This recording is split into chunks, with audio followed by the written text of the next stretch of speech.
welcome to the pilot episode of The List Makers, a new mini podcast from the Doctor Who show, where we take a top 5 topic, each list our picks, and discuss them. But there are no hard and fast rules, it is all about the chat. I'm Dave. And I'm Rob. And welcome to our first episode, where our topic is top 5 Doctor Companion Teams. Yes. This is going to be fun. I'm already looking forward to this. So this new format is what we hope will be a new monthly show on our stream, but it's very simple. We're going to each give our lists for this month's top 5-ish topic, explaining our picks, and then we'll chat about what we have in common or what we didn't have in common, things we want to note, all done in about 20 minutes. You can interpret the top 5 any way you like, Rob. You might be going personal views, you might be going analytical views, objective views. Yeah. If you want to do a 6 or a 4 instead of a 5, that's cool too. It's just about the chat. Rob, how are you? I'm well, Dave. And one other thing, you tell me you're not going to interrupt me with any snaps, so we won't know if you agree with any of my picks while I'm going through them. No, we'll just give each other's list and then we'll talk about where they overlapped or didn't. So, yeah, look, we're just here to have fun, and at the end of it all, we'll pick another one out of the hat to wrestle on, but more on that later. Rob, the topic is top 5 Doctor Companion Teams. What is your list? Dave, my list, I'm going to start with my 5th, and I'm going to work down towards what I think is my 1st, if that's all right with you. I'm going to start with the 6th Doctor and Evelyn Smythe. Yes, I've gone for a Big Finish straight up, and this is partly to the fact I'm on a great journey with Big Finish at the moment. I'm listening to everything. And just like everyone says, Evelyn Smythe is a real revelation with Colin Baker's Doctor. She's older, she's wiser, she's a history buff, she's funny, she's sweet. And compared to what we got on screen, at least, with Perry and Mel, she's just a revelation with Colin. Hands down, no questions. She's brilliant. For fairness, however, I will say that Perry and Mel do come across quite well on Big Finish too. Mel in The Fires of Vulcan is a revelation. But Evelyn Smythe and the Colin Baker Doctor, magic. Already out there with an unusual pick to start your list, Rob. Keep going. Next up, we have the 4th Doctor and the 1st Romana. Now, you can put Tom with a lot of companions and it's fine. It can even be gold. He's good with a lot of people. But with the 1st Romana, we have this no-nonsense, super smart companion who's just, quite refreshing to have around. She doesn't have his worldliness, and I guess that's where some of the drama lies and, conflict comes up. But she has his smarts. Actually, she's smarter, I believe. And it's just nice to have a clever clog's companion around sometimes. See also Zoe, Liz, Adric. And the beaut thing is, all of those clever clogs show their smarts in different ways too. So none of them are quite the same either. So the 4th Doctor and the 1st Romana, wow. Yep. Moving on. I have the 1st Doctor with Stephen and Vicky. Ooh. Now, I think this is a stripped-down version of the original TARDIS team, because as I've said a million times, Vicky is Susan done right, Stephen's a more knockabout sort of version of Ian, and the extra role that was covered by Barbara isn't really needed here. This just gives us this good dynamic without any excess meat on the bones, and I think this kind of companion team, like a guy and a girl with a doctor, is almost as iconic as a doctor with a single female assistant. And I'm going to say, when it comes to the 1st Doctor with just 2 companions, I think this is the best example during Hartnell's time. Interesting. I will have more to say on this. Okay. Moving on to my 2nd choice, I've got the Troughton Doctor with Jamie and Zoe. Now, we've recently done our Season 6 retrospective. I spoke a lot about this team then. It's just solid gold, isn't it? I mean, Jamie, the slightly thick, brawny guy, Zoe, the clever clogs, and other clever clogs in my list. A guy and a girl travelling with the Doctor, the rapport they have with Troughton, it's just undeniably classic. It's a cut above Ben and Polly, it's a cut above Ben, Polly, Jamie, it's a cut above Jamie and Victoria. It's just one of the iconic pairings. I can't not have this in my list. No, if I had to pick one that you would have in your list, Rob, that would have been definitely the one I would have gone for. But what is your number 1 Doctor Companion pick for your list? This could be hugely contentious. There'll be people out there spitting out their Wheaties when they hear it, because I've probably not covered a lot of interesting Doctor and Companion teams, to be honest. I'm going with the 7th Doctor and Ace. Ooh, okay. Now, I think this is very much a generational thing. I was 12 years old when Sophie joined the TARDIS, and I thought, wow, she's new and refreshing, albeit a bit cheesy, because, they couldn't make her like a real girl of that age, so she kind of had that TV sort of persona. But I thought it was just marvellous compared to previous companions. And her joining, of course, then coincided with Sylve coming into his own. His performance went up. The stories got a hell of a lot better immediately in the following season, and she was there for that. It's just right. They worked together, and in audio, in convention appearances for decades after, they just seem like a great pair. I can't not have them in the list, and in fact, I'm putting them first. Well, that's your list here on our first episode of The List Makers. Rob, I'm actually quite surprised, not by all of your choices, but by the fact we have at best half a pick in common across our lists. I thought you were going to say it's because I didn't have any Davo picks. Well, I have got a Davo pick, so I've got you covered. But no. we'll discuss it more as soon as I give my list. So I'll make a start. I couldn't quite keep it to 5 on this occasion. I have an honourable mention for the Seventh Doctor and Bernice Summerfield because, look, listeners will know I love the New Adventures and I could not have them. In number 6, I did sneak in the Third Doctor and Liz Shaw, just because they're one of the teams that I grew up with. I love that Doctor interaction. It's kind of like what you said about the Fourth and Romana one. I love that smart interaction between them. It may not be accessible to every viewer, but it works for me. Mm-hmm. Number 5... I suspect this is one you might have predicted I was going to have. It's a personal choice, and that is the Fourth Doctor and Adric. I love that relationship. I love that mentor-Telemachus relationship, the father-son, uncle-nephew, whatever you want to call it. Again, there's a smart level of dialogue. Adric wants to explore the world, and the Doctor wants to show him. Adric wants to learn, the Doctor wants to teach. That, to me, is just a perfect Doctor companion team. Mm-hmm. Number 4 on my list is my Davo pick. And I have gone with the Fifth Doctor, Tegan and Turlough. Not bad. Not bad. It's not bad at all. Look, in fact, I think it's the 4th best. Like you said, Rob, I think there is something that works with that Doctor male-female dynamic, and that's maybe something we can talk about. And it works here. I think that by this stage, Tegan has toned down the antagonistic stuff. She's still very headstrong, still very individual, still gives her views, but that is played down a bit. She gets on better with the Doctor, and Turlough is a perfect foil for her. Turlough is somebody else who doesn't want to admit that he wants the Doctor to show him the universe, but you can kind of tell he really does. Mm-hmm. There's a little bit of cynicism there. It's funny sometimes. I think they're a great dynamic. Getting into my top 3, and I am going for the 12th Doctor and Bill. Nice. This is easily my favourite companion Doctor team of the new series. Once again, and maybe I'm repeating myself, I kind of didn't realise when I was putting this list together just how strong this theme is going to be. But once again, it is that teacher-student, mentor-Telemachus relationship there of a companion who wants to explore the universe and the Doctor who wants to show her. And Bill, I think more than any other new series companion, is just the audience identification figure who just wants to get in the TARDIS and travel in time and space. That's what we all want to do. That's why we watch the show. And seeing her love to do that and seeing Capaldi do it with her, just, how good was that series and how good was that relationship? And literally starts as a student-teacher relationship. She is doing exams for him, Exactly. Essays and stuff, yeah. Yeah, it really does. Number 2 is my half a match with you, because I have gone the First Doctor, Vicky, and Ian and Barbara. Oh, so close. So close, but look, to me, this is that classic 60s team.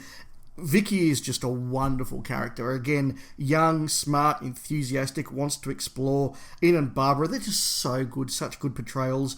By this stage, the Doctor's relationship with them is much better. He's cantankerous and he's edgy. You've called him Yoda before, and that's what it's like. It's Yoda and Luke with the First Doctor and Vicky. They all work together. They're brilliantly written.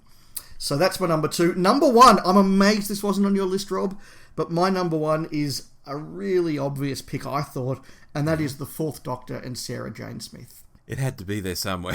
Yeah, it had to be on one of our lists, and we've made it. It's made it at number 1 on mine. Look, what can I say that hasn't been said? they work so well together. Liz Sladen is such a good actress, works perfectly with Tom, such a good character, determined, brave, scared, intelligent, funny, dynamic, like everything you want. The relationship's just there. They're helped by going through some of the best written parts of the series, but that's just a classic team. So they're my picks. Interestingly, across 11 picks there, 12 if you count my honourable mention with Benny and McCoy, only half a match. This is very unusual for us. And I'll start, Dave, by saying I'm gobsmacked you didn't go for McCoy and Ace, because this is your era too. In fact, it's probably more your era than mine. You were slightly younger. If we were doing this when I was 12, it absolutely would have been out there. I have... Outgrown is a very pejorative term, so I won't say that, but... Especially when they're my number one, yes. Yeah, but I do kind of look at them now, and maybe because I was so young, I do kind of look down my nose a bit at them as being very, very much a sort of a childish thing, and maybe I do feel as though, they're a bit of they're the kid me, and maybe that's dragged me down a bit, because I did love them. I loved Ace when I was a kid. I absolutely loved her.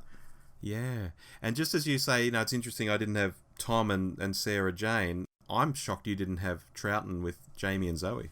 So I actually made a list here of a couple that I was very regretful I couldn't squeeze in there, and Troughton, Jamie, Zoe absolutely was one of them. That's sitting right here on my regret list. The Third Doctor and Joe was on my regret list, and I really hesitated. Do I go Pertwee Liz or Pertwee Joe? And for me, it's Pertwee Liz. I just like that dynamic better, but I regret it.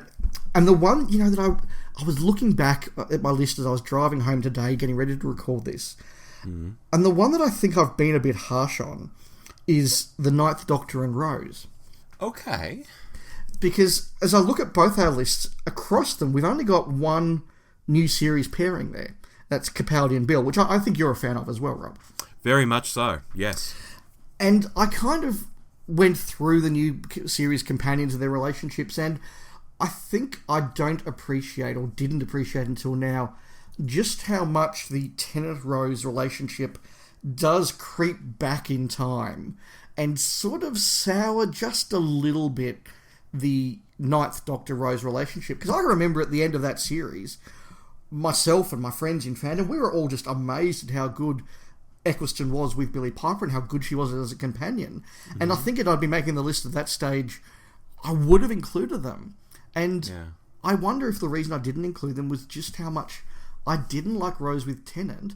And is it fair of me then to have left off that pairing? Because they are a distinct pairing. Oh, that's a great question. Yeah, you can actually colour things, going backwards in time. It's like when, you might like a band and then, 5 years down the track, the band leader says something absolutely stupid and it sort of colours how you see their earlier records, even though the earlier record has absolutely nothing to do with what they said 5 years later. Do you know what I mean? It's or an actor makes a really bad movie or says Mel Gibson, You look at early Mel Gibson movies that you thought were great, and now you kind of know where Mel Gibson stands on a few issues and a few things he's done since, and you're like, I don't enjoy his old movies quite as much. Yeah, or gosh, even watching Buffy now for a very big reason. But we won't go down that. We won't go down that path. No. Yes. Yeah, Dave, I'm still shocked that we only got half, and that's even being charitable, I guess. It is, and I'm going to ask you to expand on one of yours, Rob, because I'm curious. Your fourth pick was The Fourth Doctor and Romana 1. Now, if we'd been doing this 10 years ago, or certainly 20 years ago, everyone would be screaming at you it should be Romana 2. Yes. Do you think that things have changed? Has your view changed? And why for you 1, not 2? My view hasn't changed. I've always resonated with Romana 1. I find as time goes on, all the fandom comes around to my opinion, because, it's just fair and sensible for them to do so. I jest. But I have noticed, yes, more and more people coming around towards the first Romana. I just find her a more interesting character, to be honest. That's slightly tougher. She's more brash. She's not as funny. I like that kind of thing. I think that plays well against Tom, whereas someone who's just a bit happy-go-lucky, a bit funny herself. It just sort of tips things in slightly the wrong direction with the Fourth Doctor, especially in that era. I just feel she works better with him. So I would have always said this, and that is no lie. And yes, she is getting more popular. Yeah, it is interesting. I think that the Doctor-actor versus actress relationship does come into play in the way, in that, Lalla Ward, I mean, there's the stuff, people have said that Tom and Lalla in City of Death is literally just watching two people fall in love on screen. Because that is what's happening, is they're wandering around Paris, and then there are stories like State of Decay where they won't even look at each other and they're clearly quite antagonistic, but that makes it very interesting. But there is a real sort of a bond between those two, whereas there's a friction between Tom and Romana 1. In the same way there was a friction between Tom and Leela, and I suspect there'll be some listeners out there that'll be screaming at us going, where's Tom and Leela? Where's the Fourth Doctor and Leela? Yeah. But to me, whilst I enjoy Louise Jamison's portrayal, it's a very good one, the friction between Tom and Louise really does come across to a friction between the Doctor and Leela, and it doesn't make always for a good on-screen relationship, I don't think. No, I don't think it does either. And going back to another reason that's just come to me, why I like this sort of thing, I like when I'm watching a film and you have a hero who may be a particular profession, spy or whatever, and then they come up against someone who is also of that profession. So think of, say, James Bond in GoldenEye. His adversary in that film is another 00 agent, and I think that's fabulous. I love seeing that, and recently I've been watching Spooks. I've watched 86 hours of Spooks in the last month, so I really know my Spooks at the moment. And there are some episodes where they come up against ex-spies, and the ex-spies know all the same tricks they know. And I think here, Tom is not up against Romana 1, but she is a Time Lord, and she's not quite as worldly, but she knows how to pilot the TARDIS. She knows this and that about the universe, and I find that very interesting. Not all the time, but for a season or two, to have someone there who is the Doctor's equal, genuine equal. I love that sort of thing. Yeah, no, look, I totally see where you're coming from, and I think that's a very good analogy. One final question from me to you, Rob. You have no new series pairings on your list. If I were to say to you, look, it doesn't have to knock anything out of your 5, but I want you to put one on the list that we're making today. Sure. What would be your new series pairing? Tennant with Donna, easily. Okay. Above all others? Above all others. Easily, Dave. And for the simple reason, I've got this at the top of mind because I was talking to someone about it on Twitter about it 24 hours ago. She does not have this wild crush on the Doctor that's unrequited. She is not having a love affair with the Doctor that is actually happening. So she's not like Martha. She's not like Rose. They're just two mates knocking around. She's slightly older. So although she's not Evelyn Smythe older by any means, she's just that different dynamic with the younger dashing Doctor. It just works. She plays it very well. She's very funny. Oh, without doubt, the Doctor and Donna. It's interesting. Almost everything you said there, apart from the age thing, I would absolutely also say if I was talking about Capaldi and Bill. Very, very similar sort of things that, not in love with the Doctor, just wants to explore, two mates having fun. It's just that I guess in the end the characters resonate a bit better with me with those two than Tennant and Donna do for you. Yeah, we're both not fans of Kissy Kissy and the TARDIS, I know. No, we're not. But on that note, we are moving towards the 20-minute mark of our mini podcast. We have made our lists as the list makers, and it's now time for us to draw from the Hat of Rassilon our topic for our next episode. And listeners, you are very welcome to email us or tweet us with suggested top 5 best, worst, whatevers to go in the Hat of Rassilon. There's already enough there for the next couple of years, so they'll all go in the mix. Now, I have seen the Hat of Rassilon. You showed me a picture of it. It's a straw hat, is it? It's a straw boater. It could also almost be the Hat of Turlo, really, but that's... Is that a school hat? No, it's just one I picked up when I was visiting Cambridge a few years ago. Oh, very nice. So I've delved into the Hat of Rassilon, or the Hat of Turlo. We could go either way. And our topic for next time is top 5 companion departures. Oh. I'm already thinking of my lists, but until then, I've been Dave. And I've been Rob. And this was The List Makers. Farewell. Bye.